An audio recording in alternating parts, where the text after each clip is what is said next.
Alright, on today's video, I think we're going to talk a little bit about the 5.8 Trinity engine in a 1314 Shelby's. A lot of bad information out there on these engines, so we'll just go and dive into all that, but first, let's do a cold start in the Shelby.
Alright, so moving on forward with the 5.8 Trinity V8.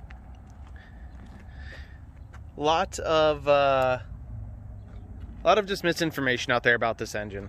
Some people always say, like, I've heard anything from the most these cars are meant to do is what comes with them stock, the rod snap, you can't make, you can't push the same power you can push with the 1112 GT500 with the 5.4. So we're gonna just kind of dive into what pistons are in this engine, what Ford had to do with the connecting rods to make them work with the pistons, and a couple other kind of cool little things about the engine.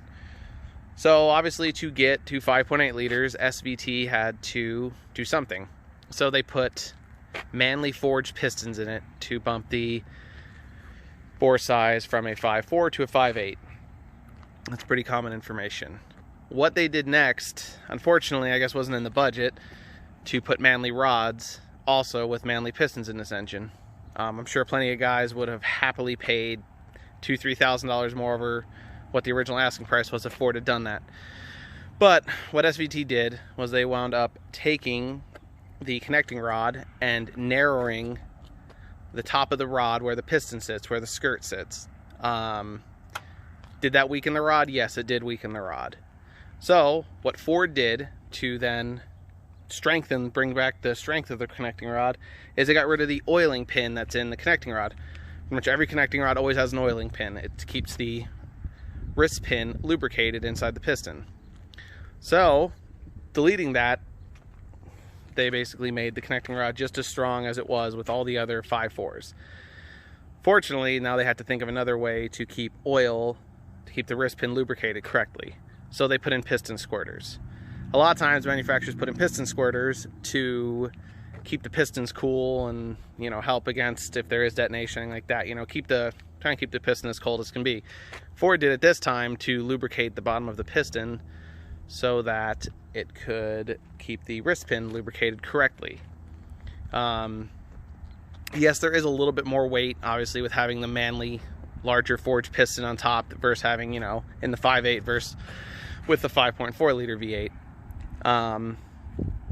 Once you start pushing these engines past, 700 wheel horsepower mark, you definitely got to lower your RPM range on when you go wide open throttle shifting. Every time somebody asks me, hey, I want to, I'm pushing 750 wheel, I want to make that power, I want to make 800, great, these cars will take it. My car is a testament of it. I've also had another 2013 GT500 that made 827 wheel horsepower. That car is still living great to this day with the current owner. Still the stock engine in it.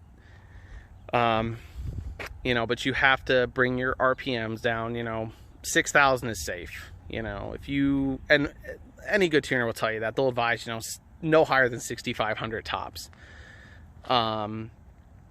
If you're going to, if you're in a race and you really want to push it a little bit, sure, shift to 6,500, one time. It's not going to be the end of it. But stay away from 7,000 RPMs. That's what snaps the rods, is high RPMs. High RPMs kill these engines. That's the biggest downfall of these engines, is high RPMs, which these engines like high RPMs, so kind of is what it is with that. But there's, you know, tons of great features. They did a great job with the cylinder heads on these. They actually added extra cooling passages by the exhaust valves to keep the exhaust valves cooler. So that's a great feature with the 5.8. Again, the pistons are stronger. They do come stock with the Super Cobra Jet crankshaft in them. So kind of a bummer Ford didn't really want to put manly rods or a better connecting rod in this engine, because this engine would have been a 1,000 horsepower capable engine all day long and never would have broke a sweat. One other kind of interesting downfall, I guess, of this engine, I would say, is because they did bore out, you know, to a 5.8 liter, the head gaskets are a little bit thinner around the cylinders versus the 5.4. It's not really a big deal, you know, but it's always kind of something to keep in the back of your head.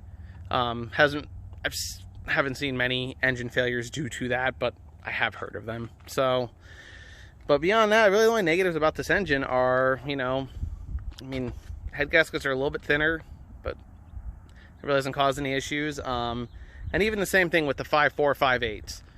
Both of them, you know, you can't shift them higher than, you know, 6,500. It's just not safe on the stock engine. Especially once you're making, you know, 750, 800 wheel horsepower. The other thing with the 5.8 is, since it's so easy to get E85 too, people always ask, you know, like, how hard, you know, I want to make 800 wheel. Okay, great, make 800 wheel, but you have to do something with your fuel system. And you have to run either MS100, MS109, E85, you know, some kind of better octane fuel. Even butane, I know, it's a good substitute, you know, if you don't have access to E85, and it can help. And that's where your tuner comes into play, and he will guide you in the right direction with that and how far he thinks it's safe to push your engine. But if you're going to be on 93 pump gas, 91 pump gas, I would not push these engines past 750 wheel horsepower. It just, detonation becomes too much of a factor at that point. And detonation will destroy the rods very, very quick. So E85, you have access to E85 like I do, do your 1300, do your boost to pump, get your car ready for your 85, made 800, 850 wheel, and the car should live a long, happy life. Keep your RPMs safe. Trying to think what other common questions, you know, I see a lot with these engines. Always get a catch can. Any GT500. This applies to 07 to 14s. Always, always, always run a catch can.